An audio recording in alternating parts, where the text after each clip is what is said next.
Okay, we're back again. Um, we're continuing on with the divine artist who is on this journey to meet all of the um, Glass Bead game members, 250 Glass Bead game members. This whole series is going to be about 6 hours, and I'm determined to get this finished tonight. I want to get through every single one. Um, the divine artist has been meeting all of the um, Glass Bead game members, and they're all ranked in order of significance. And we're on to number 88, Max Tegmark.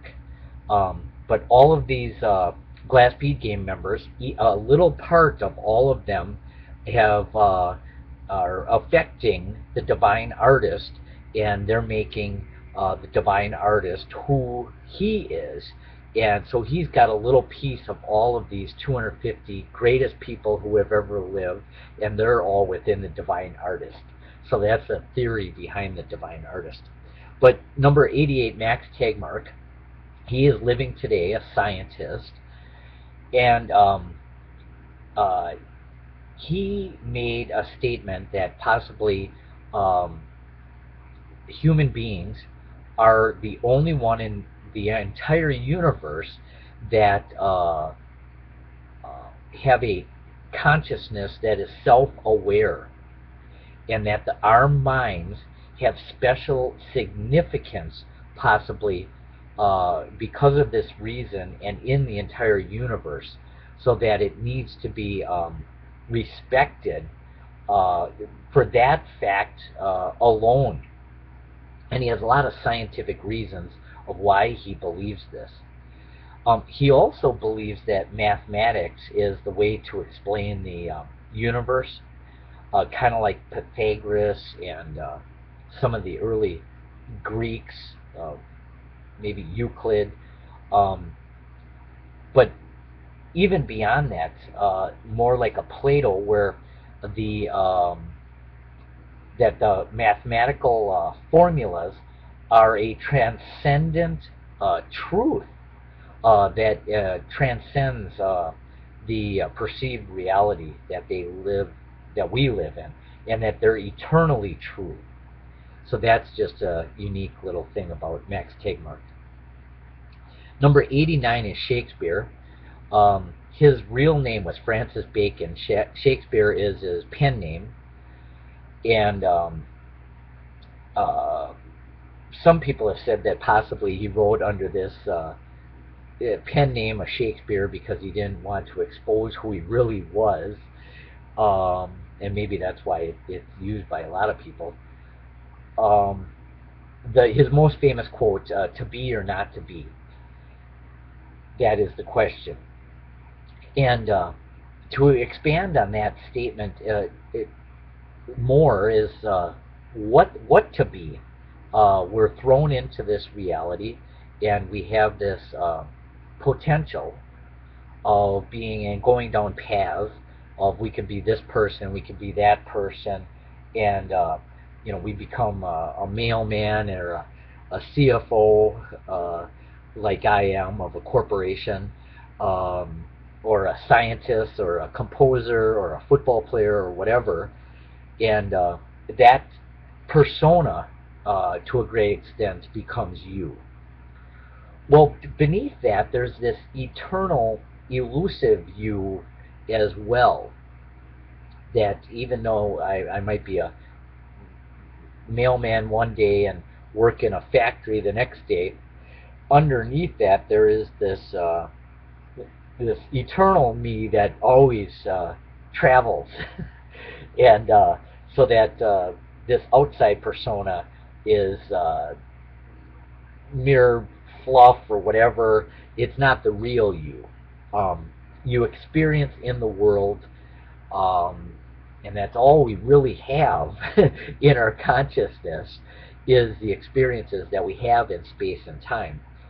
But there's this inner eternal you, divine I, that possibly transcends all of that as well. Number 90, Edgar Allan Poe. Um, he was a poet, And a lot of people really kind of fear him and glorify him in a weird way and whatever. And I don't know that much about him, but he believed in beauty in everything, going back to like this beauty is truth. And if you think of, okay, God created the universe, and everything about it has to be beautiful. Alan Watts talks about this acceptance of what is, kind of a yin and yang, the good with the bad, the up with the down, the black with the white, and life with death. And Edgar Allan Poe kind of glorified death, and even that life is beautiful, death is beautiful, and possibly it's this eternal recurrence of life and death and rebirth that has this natural beauty to it. 91, Walt Whitman wrote Leaves of Grass, and Andre Gregory referred to it, just kind of this unique state of self-appreciation of reality and the self in every moment in time. 92, Henry David Thoreau moved out of town in his book The Walden, lived on the outskirts of town, somewhat in seclusion, and just appreciated nature and the state of being, almost like a Zen-like state. 93, T.S. Eliot wrote The Wasteland. I think talked a lot about free will versus determinism in his books. Don't know a lot about him. At one point, he was committed to a sanitarium. I don't know why, but somebody thought he was insane at one point. 94 is a very little known person. Even if you try to find information on him, it's very limited.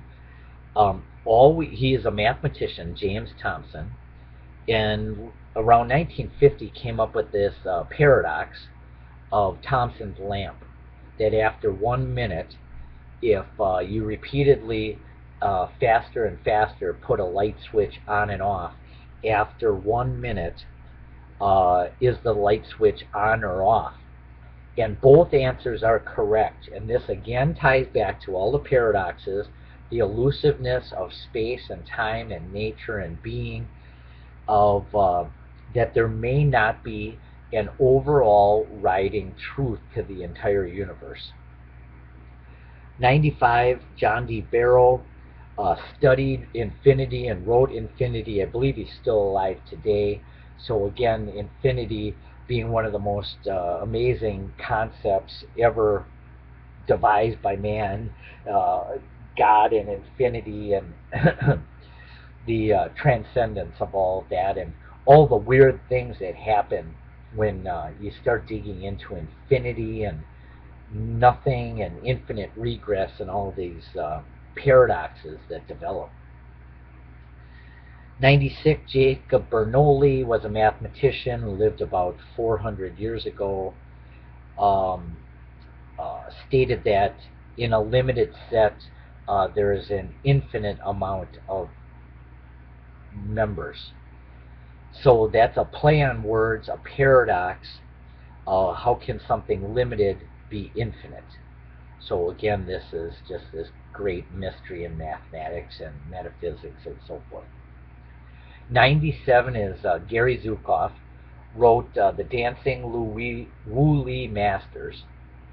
And I don't believe he was a scientist, but he combined this view of quantum mechanics and Buddhism, that it has kind of this mystical state of existence that we're all living in.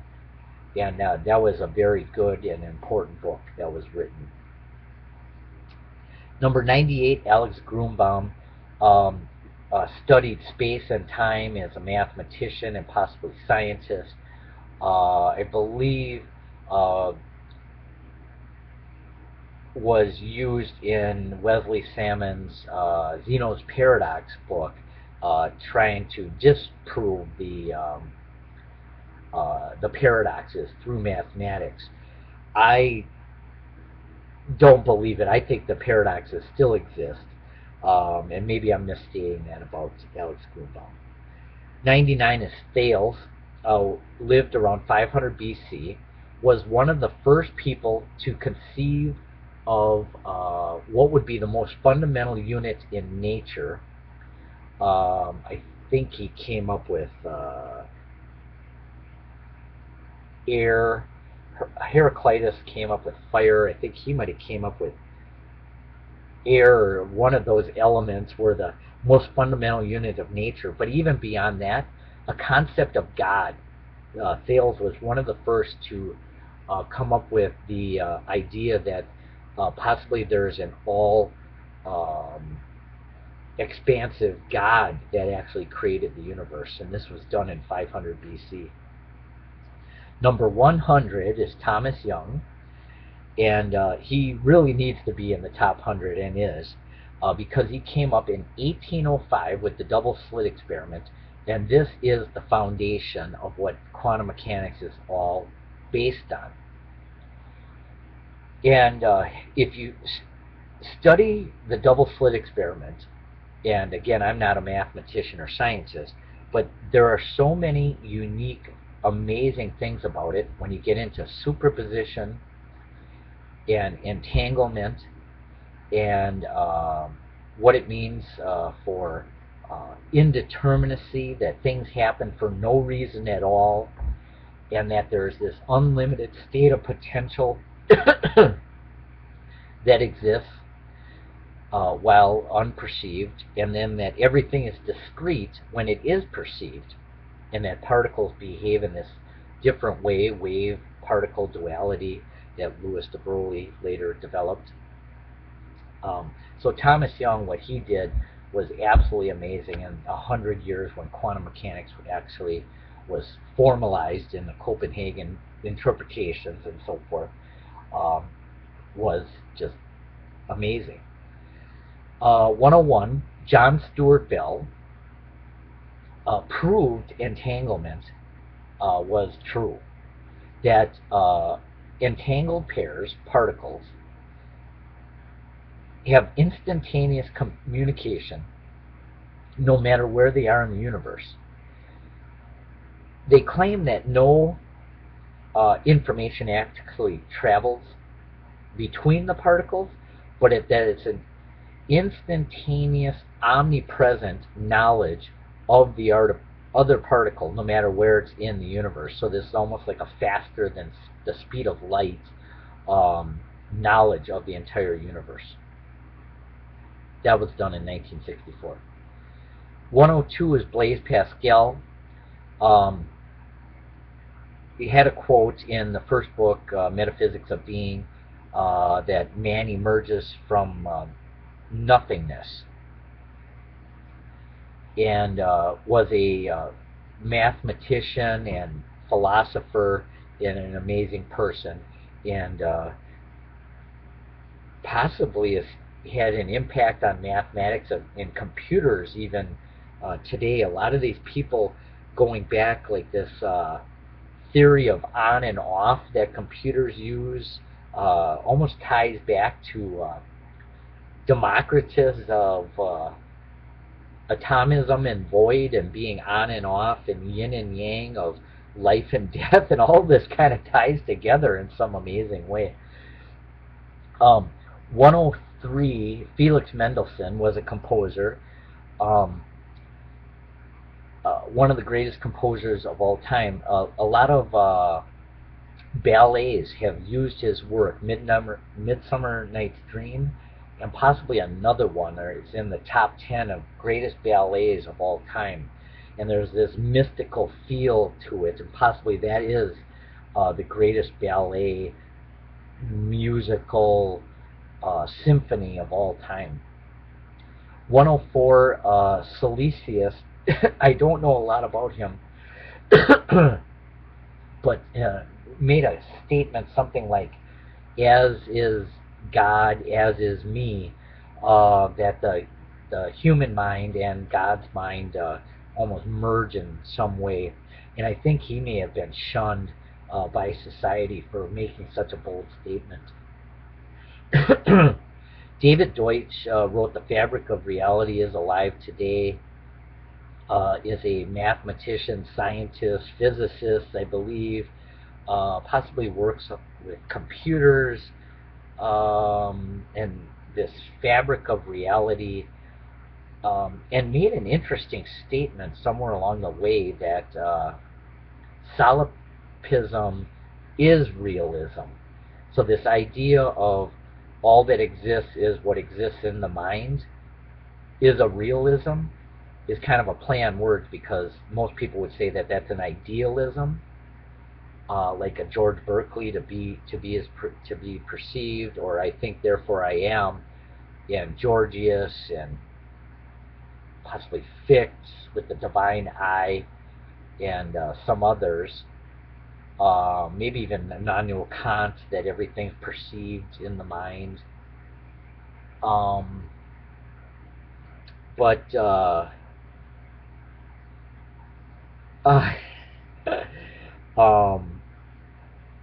that he said this solipsism is realism is kind of an interesting thing. 106, Henry Bergson is wrote, and he was a philosopher, early 1900s, and I read a couple of his books, and one is The Creative Mind or something. Talked a lot about space and time and continuity and discreteness, and was interesting, and is 106 in the Glass Bead game. 107, David Hume, also talked a lot about space and time and some paradoxes. I don't know a lot about him, although I tried reading him a couple of times, but it has been a while. 108, Arthur Schopenhauer wrote Will and Representation.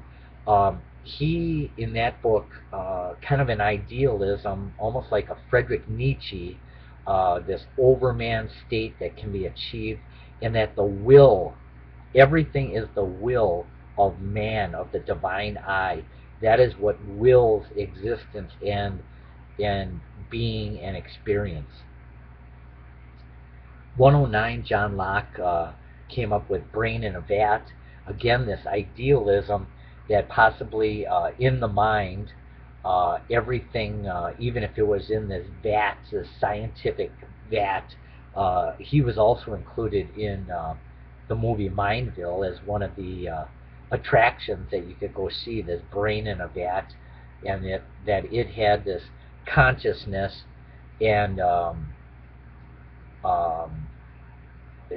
whether there's been these ideas that kind of like a computer simulation, the Matrix, where whether we're dreaming it or actually experiencing it, the emotion and feeling of it can be exactly the same. So this idea of brain in a vat, idealism, everything's in the mind, almost this qualia. 111, Alfred North Whitehead wrote Process and Reality.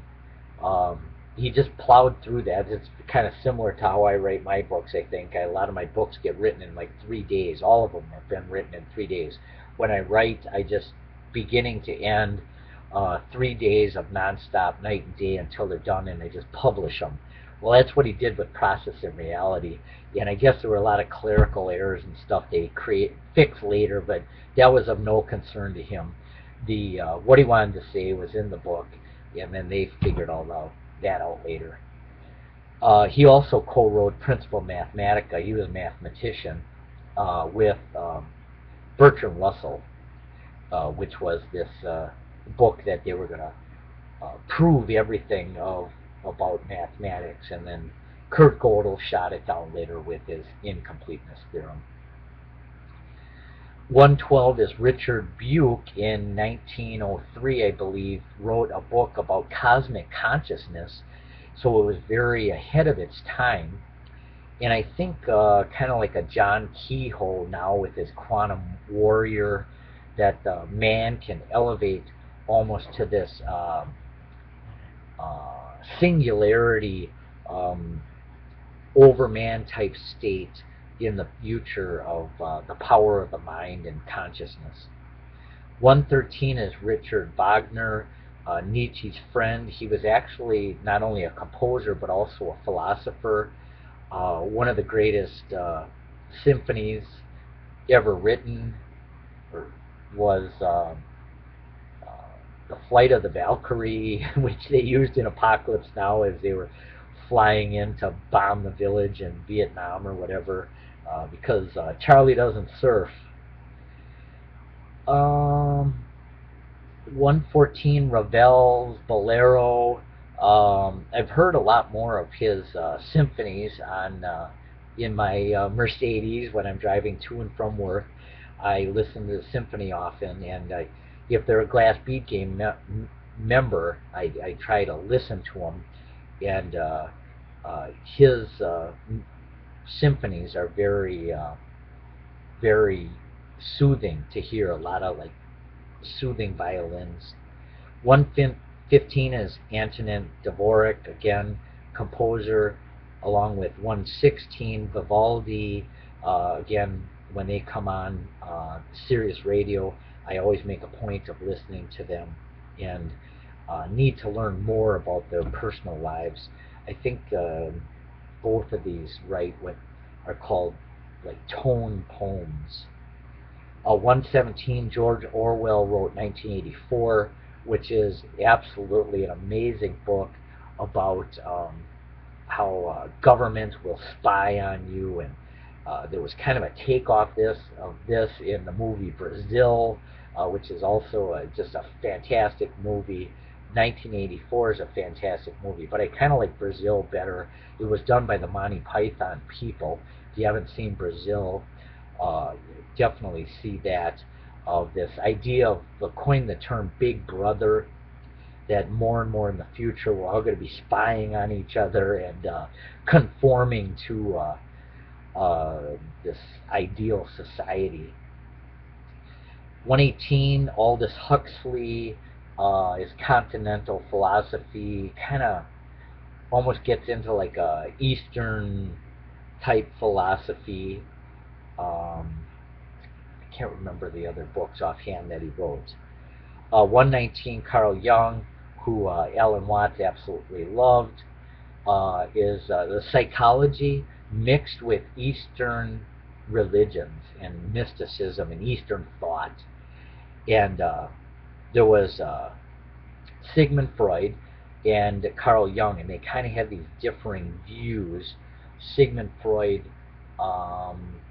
became to be the accepted view, and Carl Jung, I don't even believe this really talked about in. I know somebody that had a psychology degree and did not know who Carl Jung was. 120, Plotinus, wrote around 200 or 300 AD about one, the Aeonians. He wrote about the oneness and kind of a takeoff on Parmenides, that there's this one immutable, unchanging state of being that underlies everything. 121 is one of my favorites, Eugene Wigner. I don't know a lot about him, but when you get into kind of Schrodinger's cat and the collapse of the wave function, and is the cat dead or alive while unperceived, that it's in this dual state of superposition, and I keep looking up in the air, sorry about that, when I'm thinking. But Eugene Wigner came up with this idea: what if the perceiver is being perceived by another perceiver? Is that perceiver dead or alive, or perceiving in the second perceiver's mind, or something like that? It's kind of an interesting thing. And then coming over the top of all that is what's perceived in God's mind. 122, John Milton, Paradise Lost. 123, Richard Strauss, who I've learned a little bit more about recently. He's a composer who In the movie 2001 Space Odyssey, at the very beginning, that's his symphony, where the apes or whatever on the planet, and they start beating on the obelisk, and and if you remember the movie, well, that symphony is Richard Strauss, and he took that, he wrote that. The name of it is something like something with the name Zoroaster or Zarathustra in the name of it. Nietzsche wrote about Zarathustra, who was a Persian philosopher around 700 AD, and believed in like free will. And so a lot of these guys, it all ties together with the in the glass bead game and in history. 124 is a Renoir painter. 125 Titian, another painter. 126 Picasso, lived in the 1900s, painting different views of reality using his cubism. 127 Rembrandt, who I don't really like his works that much, but I did see a collection at the Milwaukee Art Museum. It was brought in about 6 months ago, and I saw the whole collection that was here. And he does a lot of portraits of the self, which is kind of neat, and how it ties into the glass bead game, and the divine eye, and Overman, and the perfect man of Platonic forms, and all of that. 128, Dr. Babette Babich. She is one of the foremost Nietzsche experts in the world, and also Frederick Holderlin. She is a professor of philosophy at Fordham University. I am in contact with her. She travels the world in giving her lectures and attending philosophical lectures, and she's really an interesting person. And I recently learned that she had studied Holderlin. I always knew her to be more of a Nietzsche expert, but she also studied Frederick Holderlin, who is in the top 10 of the Glass Bead Game members now as a poet and philosopher. 129, Tchaikovsky, again, composer, and I think, yes, he did the musical, the ballet, The Swan, is taken from a Tchaikovsky, The Swan, and that may be ranked as the #1 ballet of all time. 130, Rodin, The Thinker. 131, Bryce DeWitt, again, Many Worlds Theory, around 1940 or 50, along with Hugh Everett. 132, someone who my son absolutely loves, Nikolai Tesla. That's like his #1, one of the #1s he has, along with Alan Watts, of all time. And back when Edison and Tesla were both coming up during the Industrial Revolution of working with electricity, direct current and alternating current, and Thomas Edison, who was kicked out of the glass bead game in the last book because he would kill puppies by electrocuting them, showing them that Nikolai Tesla was dangerous. So he was kicked out of the glass bead game, and there's a picture of Thomas Edison, and he's distraught because he was kicked out of the glass bead game. He was condemned to Birdshit Island, and Nikolai Tesla in the glass bead game is recognized as a real genius of energy and electricity, and is getting the recognition now, but not in the United States. There's a very big push to push for Edison to go down in history as just one of the greatest inventors of all time, which he is, but he also killed puppies, so he got kicked out of the glass bead game. 133 is Seth Lloyd. Does a lot of work with computing, artificial intelligence, and quantum computing and consciousness, and is probably one of the smartest men in the world. And if you get a chance, listen to some of his videos. Finish up with a couple more. Sylvia Plath wrote poems, and when she finished her last 26 poems or something, she had attempted suicide many times. So for some reason, she had suffered um, with the weight of existence, and the weight of the world was always on her shoulders. She ultimately committed suicide around 1962 or something. Virginia Woolf also, I think, may have committed suicide. Was married, and and uh, uh, had this burden for whatever reason. I think both of them had been in insane asylums or sanitariums at some point, and both ended up taking their lives at one point. So this is what we've gotten through so far. The divine artist on his journey to meet all of the greatest members of the Glass Bead Gang, greatest people who ever have existed.